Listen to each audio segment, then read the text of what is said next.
कई बार किसी कार्य को करने से पूर्व या किसी समस्या के आने पर उस समस्या का निराकरण करने से पूर्व ही हमारा आत्मविश्वास डगमगा जाता है और हम प्रयास किए बिना ही हार मान लेते हैं।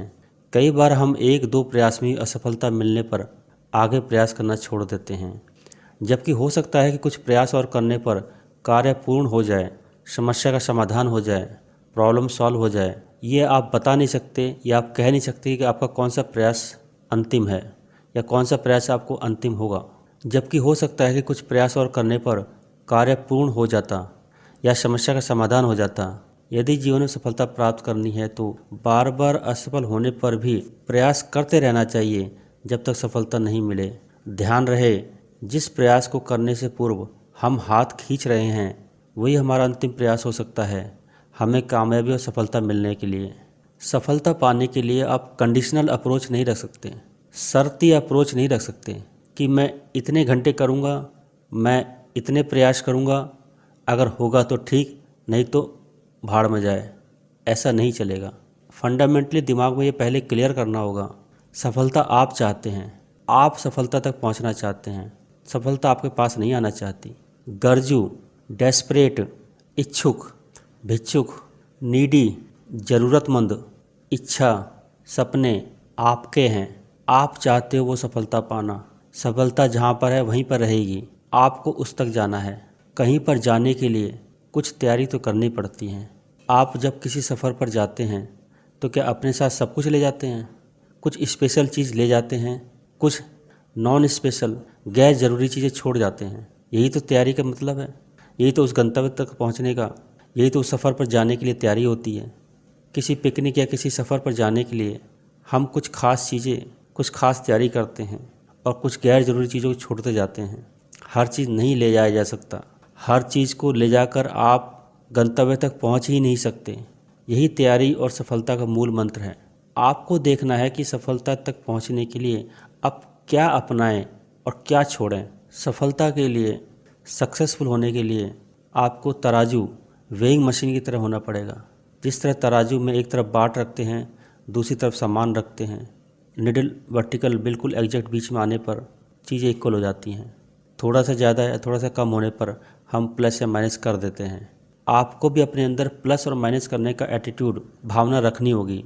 आप तराजू पर बाट की साइड में नहीं बैठे हैं, वेट की साइड में नहीं बैठे हैं, आप उस तरफ बैठे हैं जिसमें सामान रखा जाता है। अगर सफलता 1 किलो है और एक तरफ 1 किलो का बाट रखा है, आप अपने मन मस्तिष्क, ज़रूरी गैर ज़रूरी विचारों के साथ जब सामान वाली टोकरी में बैठोगे और आपका वजन अगर 2 किलो निकलता है तो इसका मतलब आपको अपने अंदर से बहुत सी चीज़ें निकालनी होंगी। नेगेटिव विचार हो सकते हैं, नेगेटिव भावनाएं हो सकती हैं, कॉम्प्लेक्सिटीज़ हो सकती हैं, डर हो सकता है।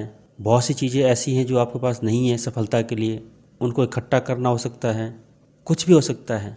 ये फिजिकल वेट की बात नहीं कर रहा हूँ मैं, मन और मस्तिष्क, दिमागी ताकत की बात कर रहा हूँ मैं।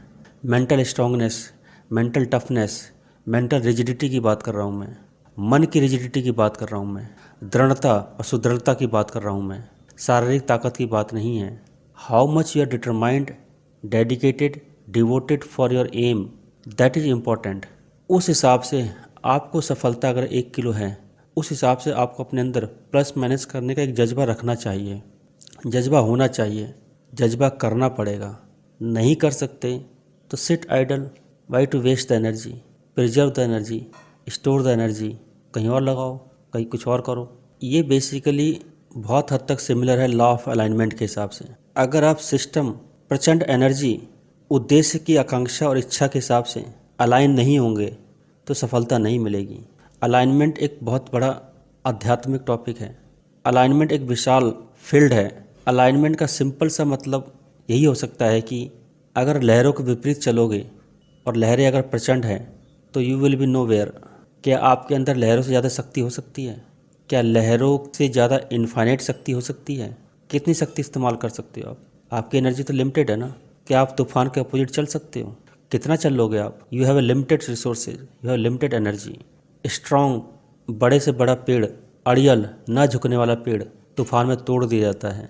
फ्लेक्सिबल, लचीला, झुक जाने वाला पेड़ बच जाता है। अगर आप nature, positive energy, requirement of the aim और सक्सेस के हिसाब से अलाइन नहीं होंगे तो आप अपने अंदर नेगेटिविटी, रेजिस्टेंस, कॉम्प्लेक्सिटी पाओगे ही पाओगे। मधुर संगीत तभी बनता है, मधुर संगीत तभी निकलता है जब सभी म्यूजिकल इंस्ट्रूमेंट्स की आवाज़ एक लयबद्ध तरीके से, एक सिंक्रोनाइज तरीके से, एक पीरियोडिक तरीके से निकले with up and downs, synchronize and making the harmony. सफलता एम आपके पास नहीं आएगा, आपको उस तक जाना होगा, आपको उस तक पहुंचना होगा। समस्या बेसिकली यही है, जब हम किसी सफलता या एम को चाहते हैं तो सिर्फ और सिर्फ इनिशियल टू फाइनल पॉइंट पर ही फोकस करते हैं। हम शॉर्टेस्ट डिस्प्लेसमेंट पाथ देखने की कोशिश करते हैं कि मैं किस शॉर्टेस्ट तरीके से अपने एम तक जल्दी जल्दी पहुंच जाऊं। सफलता डिस्प्लेसमेंट से नहीं मिलती, डिस्टेंस ट्रैवल करने से मिलती है। 2 पॉइंट्स के बीच में डिस्प्लेसमेंट 0 भी हो सकता है, शॉर्टेस्ट भी हो सकता है, लेकिन डिस्टेंस जो है अगर दोनों पॉइंट अलग अलग है तो कभी 0 नहीं हो सकती। कहने का मतलब यह है, डिस्टेंस उतार चढ़ाव भरी है, भटकाव भरी है। सफलता का मतलब चकोर की तरह सिर्फ चांद पर देखते रहना नहीं है। सफलता का मतलब ये नहीं कि सिर्फ सफलता के बारे में ही दिन रात सोचते रहना है। सफलता का बेसिक मतलब है वो रास्ता, वो दौर, वो प्रोसेस से गुजरना। भट्टी में तपना सफलता का प्रोसेस है। भट्टी में तप के निखर के बाहर आ जाओगे तो एक ब्यूटीफुल शेप तो मिल ही जाएगा। एक्चुअल माइंडसेट लोगों का यही गड़बड़ है कि सफलता पाना तो चाहते हैं, लेकिन सफलता के लिए कहाँ फोकस करना है। डिवोटेड विद डिटरमाइंड डेडिकेशन हर कोई होता है सफलता के लिए, सफलता पाने के लिए, सफलता के लिए करने के लिए नहीं। मंजिल मिले या ना मिले, मंजिल के रास्ते में कारवां तो है। आप रास्ते पर फोकस करो, वे ऑफ सक्सेस पर फोकस करो। रास्ते पर फोकस करोगे तो आपको एक्चुअल पॉइंट्स दिमाग में अपने आप आते जाएंगे कि मुझे करना क्या है, क्या अपनाना है, क्या छोड़ देना है, कैसे करना है, कब करना है, किस तरह से करना है। सफलता के लिए अपने आप को डेली बेसिस पर पीरियोडिकली एक मल्टीपल लूप में बांधना पड़ता है। डिसिप्लिन्ड को अपनाते हुए, अनुशासन को अपनाते हुए डेली बेसिस पर एक रिपीटेड लूप के अंदर अपने आप को डालना पड़ता है। हर दिन आपको वही काम, उसी तरह के काम, आप बोर हो जाओगे। बोरियत आना स्वाभाविक है। तैयारी के दौरान डेली बेसिस पर अगर आपको बोरियत आ रही है तो इसका मतलब आपका प्रयास ठीक नहीं है, उसको रिव्यू करो। डेली तैयारी के दौरान, डेली संघर्ष के दौरान अगर आपको बोरियत नहीं आ रही है तो इसका मतलब आप सही रास्ते पर हैं।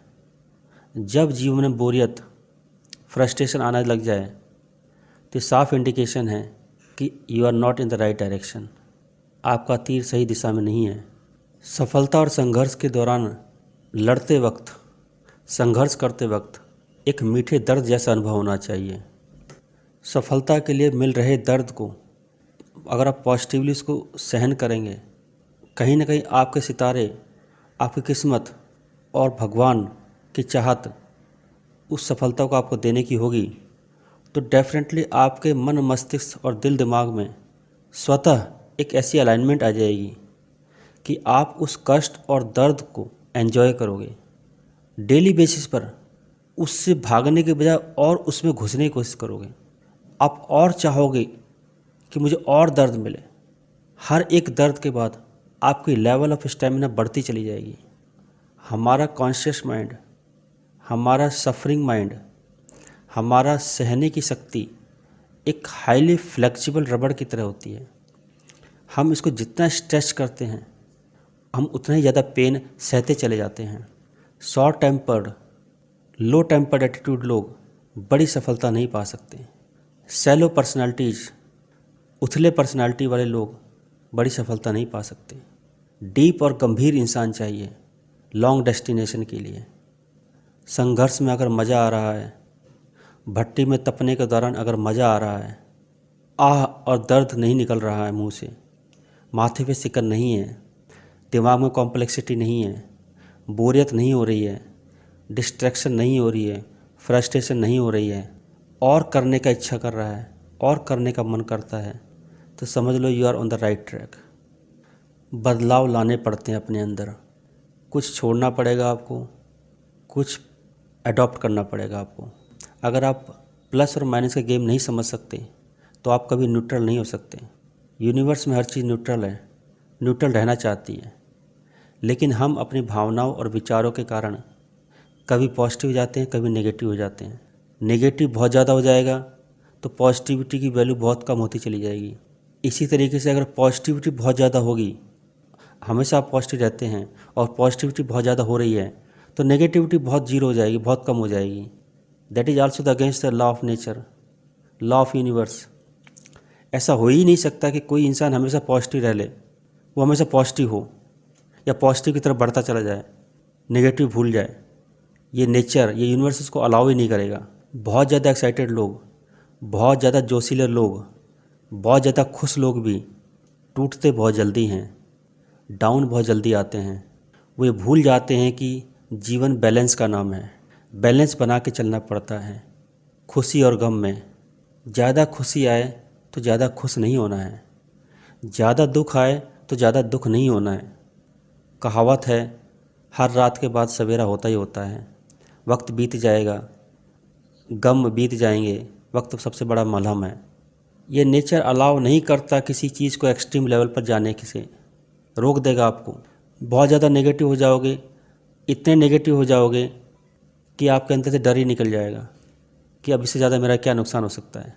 वहीं पर अगर आपने ज़रा सा एक पॉजिटिव लॉ जला लिया तो तुरंत ही सारी नेगेटिविटी खत्म हो जाएगी। आप निर्भय और निडर होकर एक नई एनर्जी के साथ सामने आ जाओगे। यस, सीना चौड़ा करते हुए, I am ready to die, बताओ क्या करना है। वहीं बहुत ज़्यादा अगर पॉजिटिव हो गए, पॉजिटिविटी की तरफ बढ़ते चले जा रहे हो, आप ओवर कॉन्फिडेंट, ओवर एंथुसियाज्म में फिर आपको कुछ दिखेगा ही नहीं कि I am the super, I am the final, I am the ultimate. Learning attitude ख़त्म हो जाएगा, ग्रेस्पिंग एटीट्यूड ख़त्म हो जाएगा, ईगो आ जाएगा, विनाश अपने आप आ जाता है। फिर प्रयास पर फोकस करो, अटेम्प्ट पर फोकस करो। What is in your eyes, what is in front of your eyes right now, और उसको मुझे कैसे बेटर तरीके से करना है, कैसे बेटर तरीके से मैं कर सकता हूँ, इस पर फोकस करो। मेरे ये करने से मुझे लाल बत्ती गाड़ी मिल जाएगी, मेरे ये करने से मेरे को 2 करोड़ का फ़ायदा हो जाएगा, मेरी इतनी सेल बढ़ जाएगी। वो अल्टीमेटली हो जाएगा। राइट नाउ आपके हाथ में क्या काम है, उस चीज़ को बड़े बेटर तरीके से एटमोस्ट लेवल पर, एटमोस्ट लेवल ऑफ सेटिस्फैक्शन पर जाकर करो। हो सकता है उससे एक नए द्वार खोलें, नए रास्ते खोलें। Focus on the immediate,